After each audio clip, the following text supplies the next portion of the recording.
श्री महाकाल राधे राधे दोस्तों। स्वागत है आप सभी का फिर से हमारी एक नई वीडियो में। दोस्तों, आप सभी ने देखा होगा कि होलिका दहन के पश्चात अगले दिन ब्रह्म मुहूर्त के समय होलिका की जो भस्म रहती है उनको प्रत्येक व्यक्ति अपने घर लेकर के जाते हैं। आपने देखा होगा। साथ ही साथ घर में ले जाने के पीछे का कारण आपको बताने वाला हूँ। यदि आपको पता नहीं है तो आप भी जान जाएँ। साथ ही साथ आप भी होलिका दहन के पश्चात अगले दिन होलिका की पूजन करके आप ज़रूर से आप उनकी भस्म अपने घर लेकर के ज़रूर से जाएँ। क्योंकि इनके पीछे की कारण आपको मैं बताने वाला हूँ कि इस भस्म के माध्यम से हम क्या-क्या काम कर सकते हैं और इससे क्या-क्या उपाय हम कर सकते हैं। तो पूरी जानकारी हम वीडियो के माध्यम से आपको देने वाले हैं। तो बिना स्किप किए शुरू से अंत तक वीडियो पे बने रहें ताकि आपको पूरी जानकारी मिल सके। साथ ही वीडियो अच्छी लगी तो लाइक और शेयर करना न भूलें। साथ ही साथ इसी तरह की आगे भी धार्मिक और आध्यात्मिक वीडियो पाने के लिए निरंतर हमारे चैनल पे बने रहे। दोस्तों, आप सभी को होली पर्व आने वाली है, उन सब की बहुत-बहुत ढेर सारी शुभकामनाएँ। आप सभी के जीवन में रंग बिरंगी खुशियाँ आएँ। साथ ही साथ होली के पर्व के दिन आप ज़रूर से आप होलिका दहन का जो भस्म है उनको ब्रह्म मुहूर्त के समय पूजा करके अपने घर लेकर के ज़रूर से जाएँ। क्योंकि इनको धार्मिक मान्यताओं के आधार पे कई इनके फ़ायदे बताए गए हैं। इनके माध्यम से कई अचूक उपाय भी किए जा सकते हैं। दोस्तों, धार्मिक मान्यताओं के अनुसार होली की भस्म शुभ माना जाता है। इसमें समस्त देवी देवताओं की कृपा होती है। इसे माथे पर लगाने से भाग्य अच्छा होता है। साथ ही घर पे सुख समृद्धि आती है। साथ ही नकारात्मक ऊर्जा भी दूर होती है।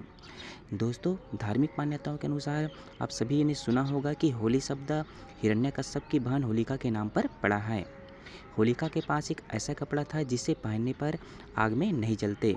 होलिका ने अपने भाई की बात मानते हुए हिरण्यकश्यप के बेटे प्रहलाद को लेकर होलिका चिता पर बैठ गई। किंतु भगवान विष्णु की कृपा से होलिका जल करके भस्म हो गई और प्रहलाद सकुशल वहां से बाहर निकले। तभी से बुराई पर अच्छाई की जीत के रूप में इस त्यौहार को बहुत ही धूमधाम के साथ मनाया जाता है। इसके साथ ही साथ इस त्यौहार को प्रेम के त्यौहार के रूप में भी लोग मनाते हैं।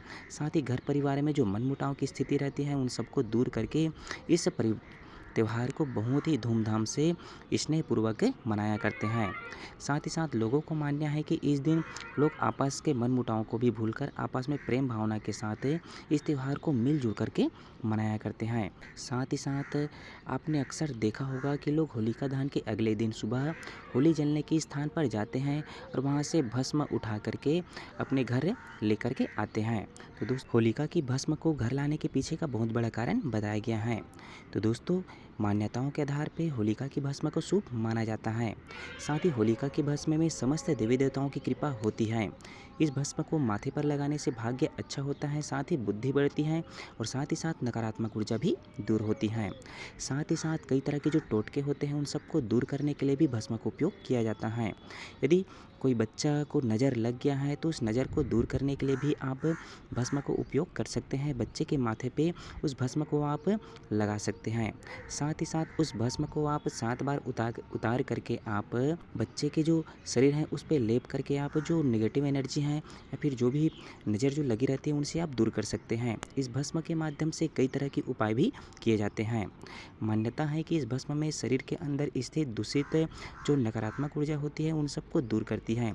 इसलिए भस्म का लेपन करने से कई तरह की धार्मिक मान्यताओं के आधार पे कई तरह के रोग भी दूर होते हैं। साथ ही साथ होलिका की भस्म को घर पर लाने से घर की नकारात्मक ऊर्जा दूर होती है। साथ ही सकारात्मक ऊर्जा घर परिवार में बनी रहती है। साथ ही साथ मान्यता है कि होली की भस्म को अगले दिन प्रातः घर में लाने से नकारात्मक शक्तियों और अशुभ शक्तियों का असर घर पर नहीं रहता। साथ ही साथ नकारात्मक भी दूर होती है। कुछ लोग ताबीज में भर करके इसे पहनते हैं ताकि बुरी आत्माओं और तंत्र मंत्र का उन पर असर ना हो। तो इस तरह से होलिका की जो भस्म है उनका कई तरह से हम उपयोग कर सकते हैं और जिनको जानकारी होती है वो होलिका की भस्म को कई तरह से उपयोग करते हैं। यदि आपको इन सब के बारे में जानकारी नहीं थी तो ज़रूर से आप भी इन सब के बारे में जानने के बाद अपने घर में ज़रूर से आप होलिका की भस्म को आप वहाँ से प्रणाम करके प्रार्थना करके ज़रूर से लाएँ। साथ ही साथ इस तरह की कोई दिक्कतें आती हैं तो उनमें आप चाहे तो अब इनको होली की भस्म का आप उपयोग कर पाएंगे। तो दोस्तों, वीडियो अच्छी लगी हो तो वीडियो को लाइक करें। साथ ही चैनल को सब्सक्राइब करें और आगे भी इसी तरह की नई नई वीडियो और नई नई अपडेट पाने के लिए निरंतर हमारे चैनल पे बने रहे। मिलते हैं दोस्तों अगली वीडियो में कोई नई जानकारी के साथ। तब तक के लिए जय श्री महाकाल, राधे राधे दोस्तों।